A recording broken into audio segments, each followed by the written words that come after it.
Hello everyone, welcome to Tom and Arnold Talk Movies. I am Tom, this is Arnold. Hi.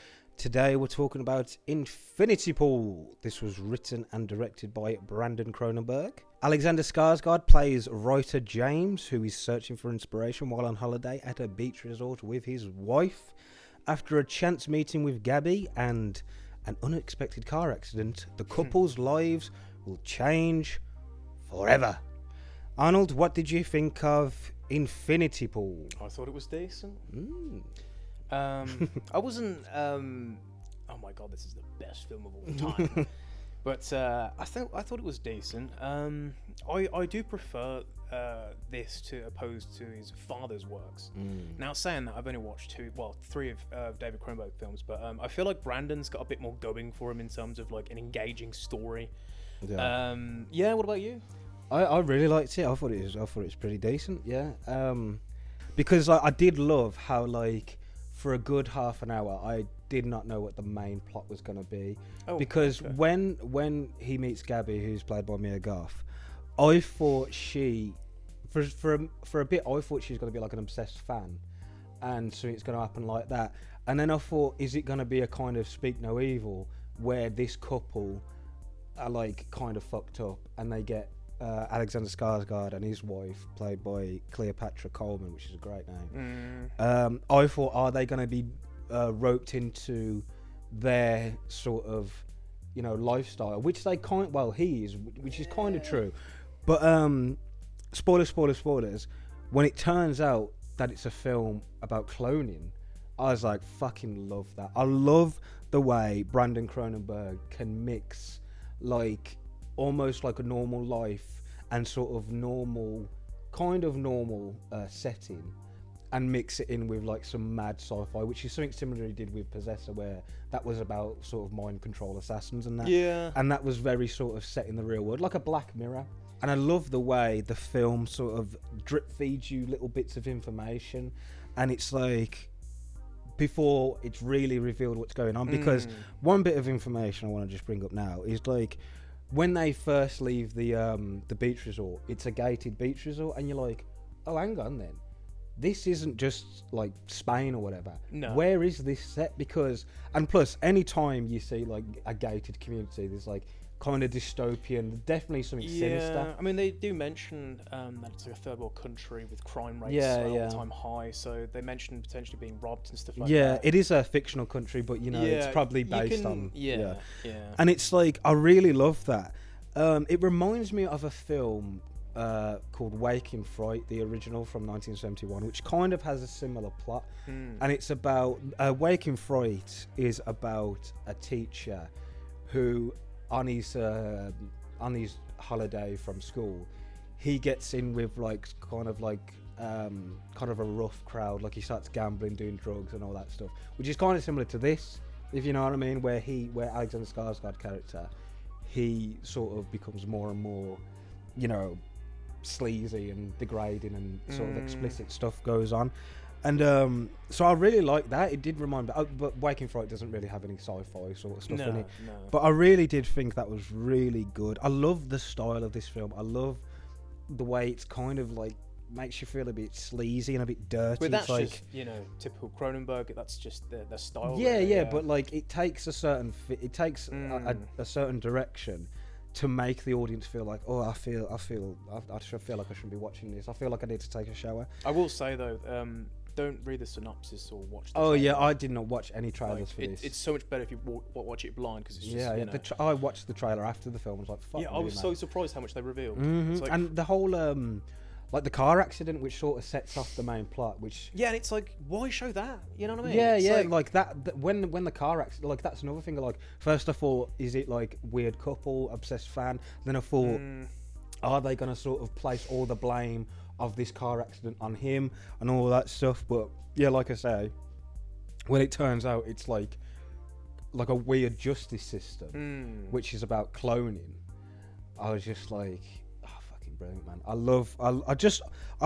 I think I said something similar to when I spoke about Day of the Triffids. It's like, it's our world, but there's just them slight differences which Yeah. make it completely different. Even though that's kind of a silly thing to say, but you get No, my it sort of makes meaning. sense. It makes sense. And it's like you can watch the film as like, you know, it's a weird sort of kind of fucked up sci-fi horror film, but I think there's a lot more going on. I think for a first time watch, the first time you watch it, it's a lot to take in. Like there's a lot, but I think there is a good, not a good message, but I do think there's something in here describing. I something. think there is. I wouldn't say there's social commentary. There is things, there are themes in the film, but I don't think it's got a moral story to be told. There is something you can talk about in terms of like cloning system, how that is used to substitute people, how privileged people can get away with some in terms of like money, they can get away with so many things and stuff like that. There's a lot to talk about and stuff like that. But I just didn't. It just didn't really matter to me. It was just more of a fact that it was just a really weird psychedelic, just a weird abstract experience. See, me. I think I kind of disagree with that, because I think Yeah, that's fair enough. I think there is a lot to do with commentary or a message, because kind of similar to what you said. What our characters are doing is the fact that they're exploiting this country. That's what they're doing. Oh yeah, that's what it is. And Yeah. And they literally, I'm not using literacy figuratively, they literally get away with murder because they exploit the system.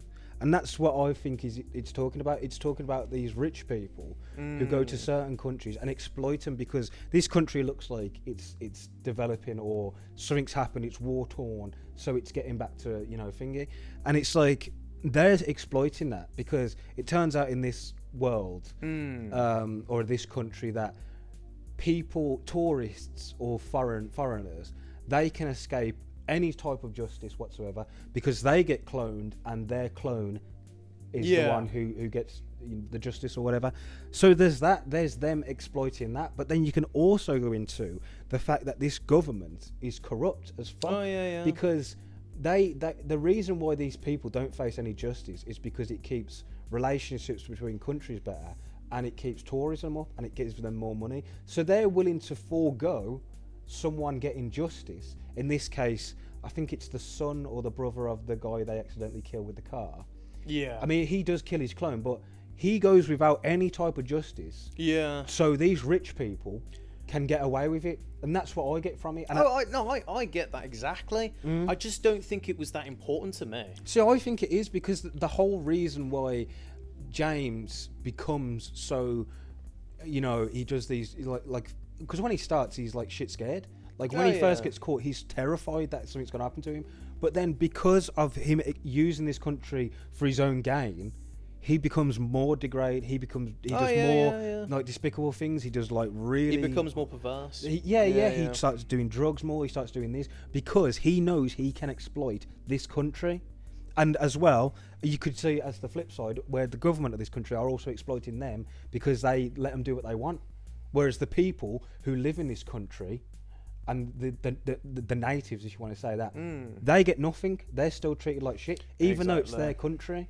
You know what I mean? Yeah. So that's where I get from it. And I suppose you could say that. I mean, if you want to get really deep with it, you could say maybe there's some kind of like historical meaning to all of this. You know what I mean? I don't want to say anything because I just sound like an idiot. But it's like, you know, you could use this as a description for historical events, if you know what I mean. Yeah, I think there could be allegories if you really look into it. That's it. And I don't know. I think. See, I was aware of like what it was trying to say, but I don't know. But it was something about that film that just made me think it doesn't really matter. I don't know.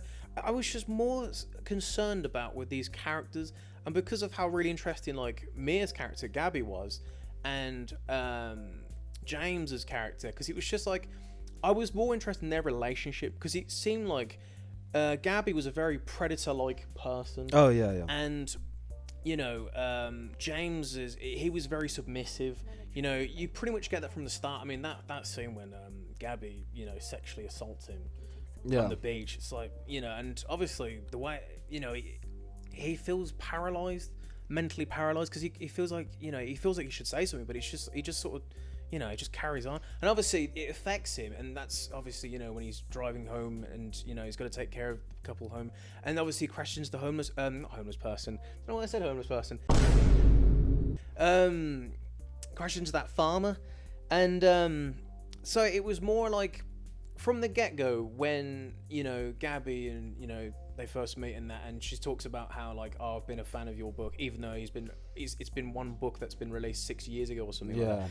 I could kind of tell from the beginning that this was going to be like, yeah, she's obviously, you know, bullshitting. I mean, even that scene where she demonstrates how good she is at failing at acting, it's so like, it's just great foreshadowing, and like that from there on, there's moments where like she's manipulating James, like, oh, you got to show your strength, otherwise you look weak to the other, you know what I mean? And it's that superior complex as well, and it's like she's trying to egg James on, and it's that, I mean, towards the end when spoilers, when you know, it turns out that, you know, they were just, you know, taking him for a ride, and, you know, that whole scene where he's beating up his own clone, and it's just like, it just seems to me that that whole relationship was like the main, like, that what grabbed me personally. I'm not saying, you know, there wasn't. I think there was. I think when you say like that, I think probably there is when you think about it. But I don't know. There's just, I think we just looked at the film differently. I think because because like I think when I first watched it, and I was thinking like, what I know what the plot is, but what's it about? And I sort of had that where it's like I was more interested in like the characters and what they're doing. But then when I thought about it, I was like, well, actually, I mean, you could even say there's some kind of classism, if you know what I mean. Like the rich get away with it and the poor don't. They don't get anything. So there's that as well. And you know, the whole theme of exploitation could even be said about Gabby. Because she's exploiting sort of James's weakness. And he's you know, he's need to do weird things. It's like that scene when Gabby sexually assaults him, and it's like she's trying to test if he's like a confrontational person. You know what I mean? It's like she's sort of pulling the strings and sort of daring, and, you know, making him think a certain way. It's like that scene when James, you know, runs over that guy, and like, you know, she says, don't worry about it. Don't call the police because, you know, your wife will potentially get, you know, raped and stuff like that. And it's like the way she's just always there to just suggest these ideas, and James doesn't even think about it. He just goes along with it. I mean, that scene when the detective asks him to not mention his uncle's renting car business, and he's like, okay, yeah, sure. And you can fair enough, you could say, well, he's obviously bewildered because, you know, he's just been taken from the police at like some stupid o'clock in the morning. But it's just like, it just seems to me that he was just like, James was a very submissive character, that it wasn't confrontational, that it could easily be exploited. He obviously had some self-esteem issues, and it's the fact that, like, there's a scene where when he watches himself get stabbed, and he smiles, and there's some sort of weird masochistic sort of energy. You know what I mean? It is very well written, the way all of that can blend together and not feel completely like, what the fuck is going on? And it's just like, this is what I love about Brandon Cronenberg, is the way he sort of mixes, like, the way he mixes the sci-fi and the stuff, but it's also like, it keeps you engaged. I think he's a really good writer. I think back to David Cronenberg, and like, I'll pick two examples. Like The Brood, I think of The Brood, and it's a bit more straight in terms of like a traditional sort of horror movie, in that it felt more linear. And then when you get to like a film like Crash, where it's just it's I don't know, it just feels too, it's too perverse, it's too bleak. It honestly feels like watching a weird pornography film. But with it honestly does. And it's like, when you watch a Brandon Cronenberg film, now I haven't watched Possessor, but I have seen Infinity Pool, and like Infinity Pool, it just has the right balance in terms of a good narrative, good characters, really good, great, shocking, memorable moments. And yeah, they are pretty fucked up and disgusting, but it's not like, it's not that like it's not like that throughout the whole movie, basically, like what you get with a film like Crash. And that's what I like about Brandon Cronenberg. I think maybe see, See, I like, I, how do I say it? I do like David Cronenberg, some of his stuff. I'm not like a massive fan, but maybe it's like, maybe David Cronenberg's a bit more arty. Because I watched his most recent film, which was Crimes of the Future. I think it said Children of the Corn. Crimes of the Future, which it honestly, it felt like a book, which is weird. Like the way the characters were talking to each other and the way the characters are, it felt like I was watching an adaptation of a book which I've never read. It was really strange, and like I did like that, but that as well didn't have the sort of, you know, more conventional sort of structure. No. If you know, well, I suppose it did have. I don't know. Movies are hard to talk about, but it's just like it didn't have that sort of. It was still weird. Yeah. Whereas this is weird, but it's more, you can hang on to it more. If that makes sense. Yeah, definitely. You know what I mean? Yeah, going back to the exploitation thing, in my notes, I did write pretty much what you said. Like, I put the fact that these people get a pass at whatever crimes they've committed enables them to repeat a crime because they know they can get away with it. Now, that's obviously, you know, a class system as well as exploitation. And obviously, you know, this is a system that benefits both parties, where they can both exploit it, one mainly for money and one to the fact that they can do whatever they want. The people who benefit are the people who are rich. Exactly. And the people... Authority figures. Yeah, authority figures. Yeah. But you saying that, though, the way, like, you sort of got that sort of exploitation, you know, rich, whatever, but it didn't feel sort of... It didn't really sort of matter or something like that. It just seemed like... I don't know, it's like, to me, it just didn't seem like it was important. I mean, there's another scene... But before you go on to that, but don't you think maybe that's what the film's trying to do? It's trying to do what the characters are doing, where it's not making you think about the actual, you know, what they're doing. That's true. It's like in sort of peripheral. Yeah, because we're so focused on what are these characters going to get up to next, that we're not thinking, oh, actually, they're doing some fucking fucked up shit. They're exploiting a country. I think maybe because it reminds me of other films. Like, it reminds me of a bit like, what's that film called? Really fucked up Italian film. Salo. Not exactly like completely, you know, in terms of what happened, but it reminds me of that in terms of exploitative nature. So the reason why I didn't really think about it too much, because I watched so many examples of other films. I'm not saying they do a better job than this film in particular, but it was just sort of like, I sort of took that idea for granted, if that makes sense. Yeah. And that's why I didn't really thought, okay, it's obviously got something to say, but it wasn't really what I got out of that. Does that make sense? Yeah. I think something more closer to today or whatever. I think a better example would maybe be Climax, because Climax you can watch, which is by Gaspar Noé. One of my very favorite movies ever.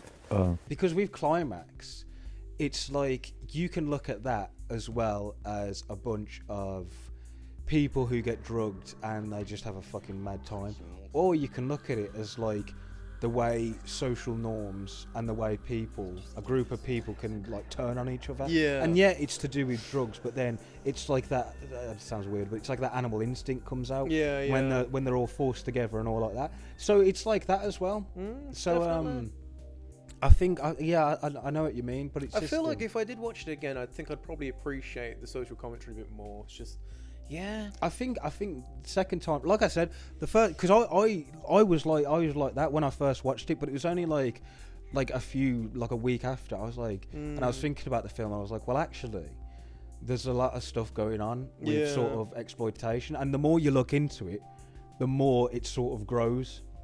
Honestly, the replay factor in that film is fucking great. And it's fun. I did say as well when we did Possessor, I said Possessor didn't feel as complicated as you think it's gonna be, and I think you can say it about this film. Yeah, and like, I mean, you look deeper and there's more and more, and blah blah blah. But I think, you know, if you put it plainly, it is kind of simple. Yeah, but it's the way it gets to these, you know, plots. I mean, which makes it kind of complicated. I mean, the fact that he's so able to naturally put elements of science fiction and psychedelic sort of imagery, and make it into this massive film. It's such a genius thing. Well, let's talk about the sort of visuals. Yeah. Because the cloning sequence was fucking great. Yeah, it's like it's what he did in Possessor with the whole mind transference thing, and he just took it to a fucking 11. See, man. I think I remember you showed me a clip of that bit in Possessor, and it is kind of similar. But this film, it takes to another level, which I really fucking like. I love how like he's in this sort of he's in this room, and it looks like a really sort of, it's a bit roughed up. It's a bit dirty. It's a bit, the paint's falling off the fucking walls. It's like a and small disused factory or something. Yeah, that's it. And then it's like that, but then there's like not turns into a machine, but it's like we see all like this technology, and I fucking love that mix of stuff, man. Where it's like the old and the new and combined. I fucking love it, man. And also the mad sort of like acid orgy scene, which the visuals in that were fucking nuts, man. Really fucking great, man. Honestly, he really did take what he did with Possessor to a fucking it's level, provocative, but not shocking for the sake of shocking. It's like it's still trying to tell a good story. Yeah. There's as well one of the locations a lot of the locations were fucking great. There's one bit where they're in like this, it's like the prison or whatever, and like they're in this room, and it looks like a fucking old like Russian nuclear power station, and it's just bathed in like red light. Fucking great, man. And also just the beginning itself, because it starts off and the camera's like tilting and it's going around. It's a perfect fucking way to set us up for like, this is going to be weird. You know what I mean? I love it's such a simple thing, because it's just the camera turning, and then we see the brace masks. yourself. And the masks that they wear. It kind of gave me a vibe of a Twilight Zone, the masks. Yeah. I want to talk about my favourite scene. Well, one of my favourite scenes, probably like top 3. But it's basically where I think it's just after the bit where these group of people, let's just call them the elite for the sake of, I was going to say pool people, but elite scum. So this is the scene after they get James to go inside the owner of this resort and like take his medal. Do you remember that? Yes. Yeah. And obviously, it's the scene after that, and basically, they all get arrested, and they're all like waiting to be cloned, and they're all like, "Oh, are we gonna get released now or something?" And like the detective, for some reason, he's like, "Nah, I'm not gonna do that. I'm gonna take you on execute instead." And like, he brings them over, and everyone's like, "Oh my god, what the hell?" And it's like, even though you do realize that they're obviously clones, you still think in your head like, "Oh my god, like, is this film gonna take a sharp turn?" Or it's just so out of the fucking blue. Have they finally reached? Yeah, exactly. It's like what did I put? It's like a really clever diversion, and like as soon as you see all the elite people get their throats slit, then you see the camera on the actual people, and it's just like such a great fucking moment. Because to me, this is the moments where it did feel a bit very social commentary, because that particular scene, it furthers an ethical point in terms of like clones being sentient people, because based on their reactions, they're just very much human as we are. Do you know what I mean? And like, then you think about, well, the guilty people are creating situations for more innocent people, the clones, to take the guilty people's punishments. And it's like, that was very well done. I think that was probably the strongest in terms of imagery, in terms of social commentary. That rhymed.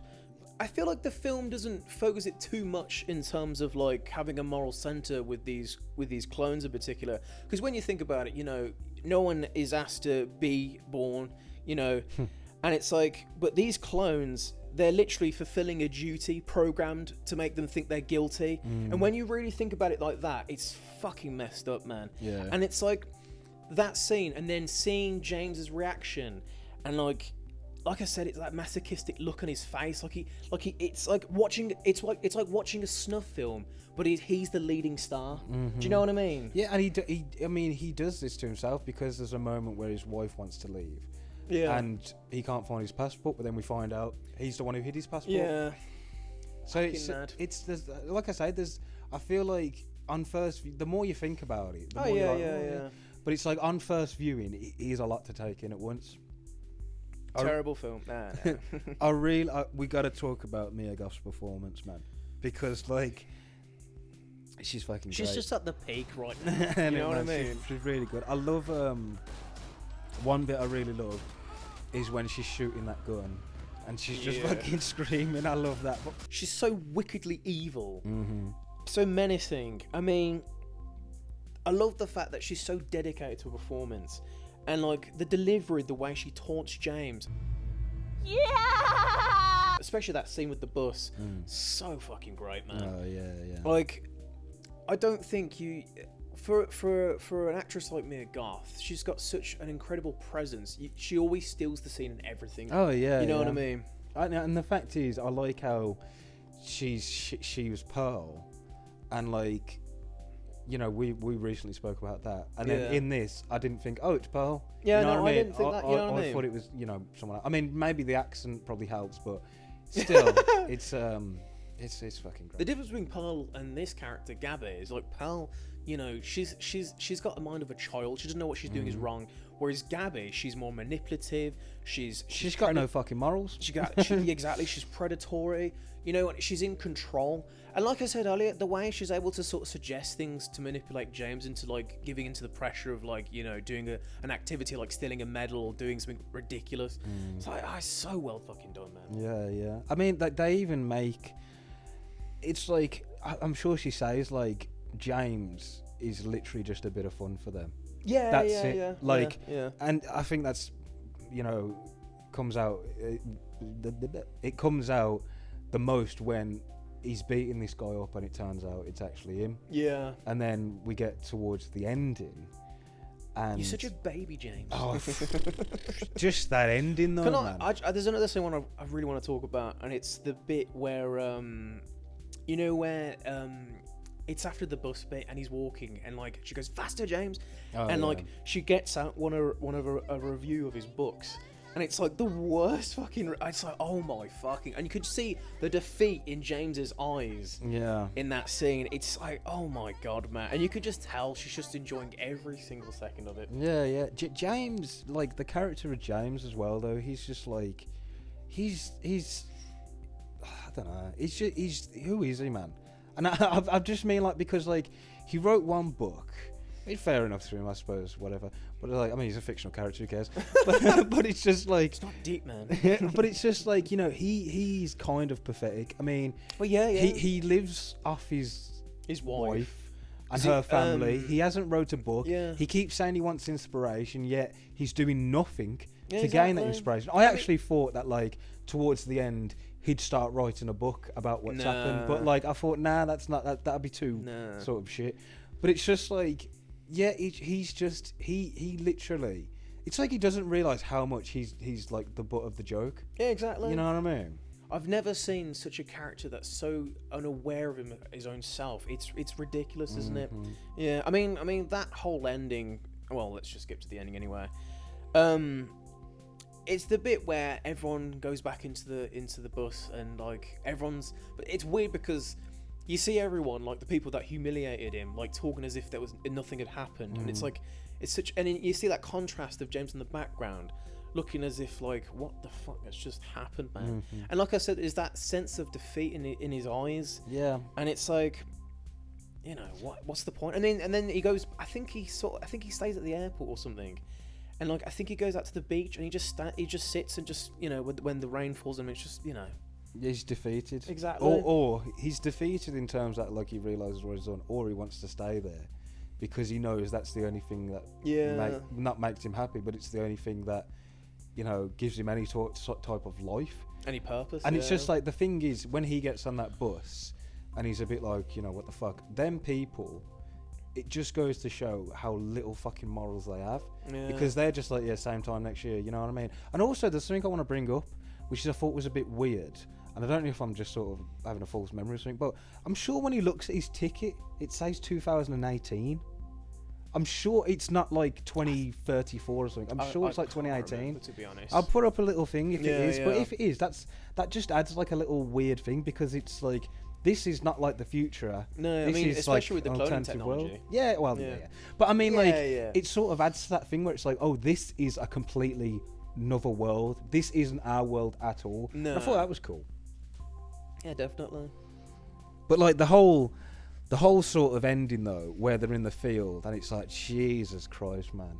Yeah. It's so fucking mad. I don't even want to really go into was it because there's a lot. That was a proper like Cronenberg moment with like gore in that, and you know it's when he gets shot and he goes into that house and he sees those two women, and like I think he's in bed and he wakes up and he sees the son of the person he runs over. Yeah. And I love that bit where he starts strangling him and then he starts ripping his face open. Yes. And it enters like another dream sequence.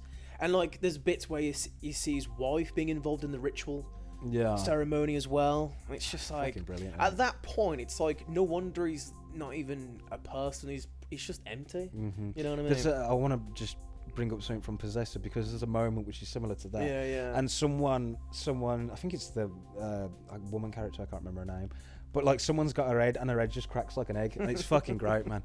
That was our review of Infinity Pool. Then, thank you very much for watching. I don't know what else Brandon Cronenberg's coming out with. I mean, I'm sure he's got another one in the works, which is great. I mean, you need to watch Antiviral. I think I've said this in about 3. Yeah, that was his first one, wasn't it? Yeah. I think I've said this in about 3 fucking reviews now. We need to review Antiviral and get it out the fucking system. But yeah, Antiviral, Possessor's fucking great. I preferred this to Possessor. I thought it was way better. Mia Goth is great. Alexander Skarsgård's great. Honestly, really good film. A lot to think about. I couldn't believe that was him from The Northman. I was like, oh fuck, because I didn't see him from the credit. I was like, oh fuck it, it's him from The Northman. You know what? I fucking didn't even realise. You know what I mean? Fucking hell. Very good. We did The Northman. Northman was one of our first videos where we was fucking shit. Nah. I mean, we still are, but you know. Yeah. Just cringe. It is mad though how, sorry, just going on about the film. It is mad how like, because they can constantly be cloned, they're practically immortal. You know what I mean? Yeah. Fucking mad, man. What would you do if you were cloned? I don't know, really. I'd probably On that note, I think we'll end it there. Yeah. Thank you very much for watching. We've had a great time. Have you had a great time, Arnold? Probably. Yeah, me too. Yeah, very good. Thanks for watching. Don't get too mad if you go out on the weekend. You know, there's all nutters about. And we'll see you in another video.